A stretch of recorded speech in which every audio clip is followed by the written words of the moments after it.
President Biden sounded optimistic as he departed for Camp David today. With regard to the debt limit, things are looking good, very optimistic. I hope we'll have some clear evidence tonight before the clock strikes 12 that we have a deal, but it's very close, and I'm optimistic. I'm going to bring you inside the key deal points both sides are fighting for. To create space for the final negotiations, Treasury Secretary Janet Yellen has revised her default date now to June 5th. But do we trust the team that brought us bank failures, inflation, rising interest rates, and economic decline to predict, well, anything at all? Does Biden even know what day of the week it is as he heads off to Camp David? Trusting the Biden team to make economic predictions is like trusting Dick Cheney to be your hunting partner. Not very wise. Would you trust Joe Biden and Janet Yellen with your money more than like Sam Bankman-Fried at this point? Who even knows? Just listen to the so-called smartest people in the world totally blowing it on the very thing crushing your family budget today. In the end, it will be transitory. We do expect some transitory price increases. We expect at most transitory inflation. These inflation rises will be transitory. That have caused inflation. I believe that they're transitory. Transitory inflation was indeed transitory. In one respect, it transitioned Nancy Pelosi out of the speakership and it transitioned Republicans into the majority. The fundamental covenant now between House Republicans and American voters is to control spending and inflation.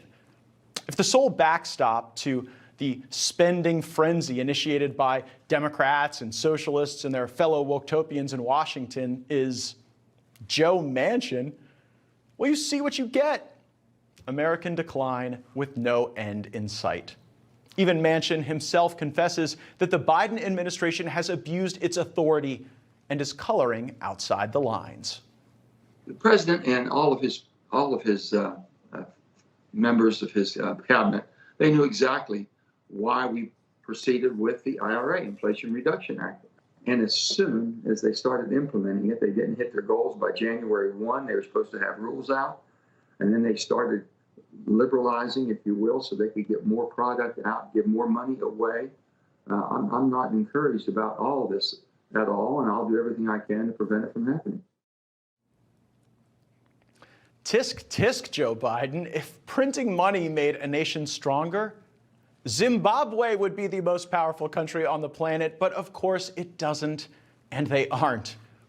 What allows President Biden to spend in the absence of legal authority? Why? With no votes of the Congress, was he able to functionally nationalize deposits in the banking system? Shouldn't the people's representatives have to take a vote before, I don't know, student loan debt is canceled in this country? Now, hardworking Americans are asked to subsidize the $80,000 degree in intersectional gender studies for their now underemployed Starbucks barista. You see, an unlimited credit card begets unmitigated foolishness in our economic policies. Giving Congress unchecked spending authority is less responsible than tossing a handle of whiskey and Joe Biden's Corvette keys to Hunter for a joyride. When the credit card is maxed out, it's a pretty darn good time to evaluate spending habits.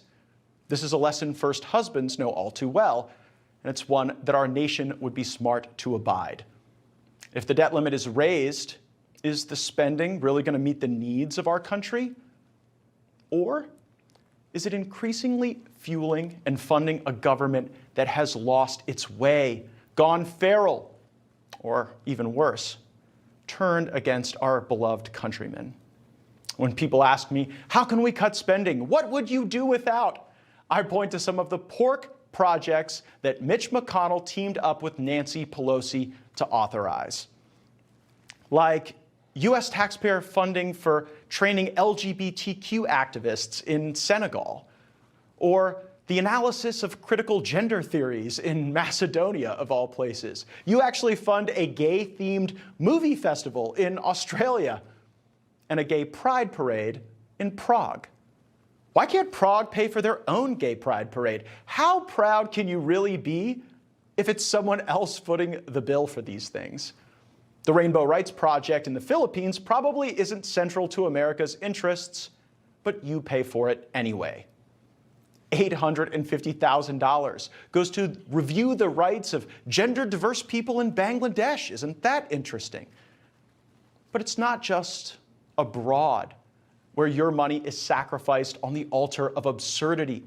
Our friend Rand Paul spends much of his time in the Senate as the Don Quixote of spending cuts. This may be his best work. If you want to study cocaine and you want to study Japanese quail using cocaine and you want to know if they're more sexually promiscuous, do you know how you get approval for your funding? You call up your other buddies that study cocaine in animals and you say, hey, I've got this great new study. Would you guys like to join in it and be my peer review committee? So it's actually the ridiculous studies that we discover, they're being voted on by people who are selected by the people doing the studies. When we see such waste, some get despondent, sad. Can we ever fix this? Some get angry. Hunter Biden just wants to know where he can find one of those coked up quails. But some of the spending isn't just wasteful, it's dangerous. Like the FBI should not get a brand spanking new $325 million Washington, D.C. based headquarters. It would be bigger than the Pentagon, despite the FBI having about 2% the manpower of our military. Now, the Pentagon is the largest building in the world.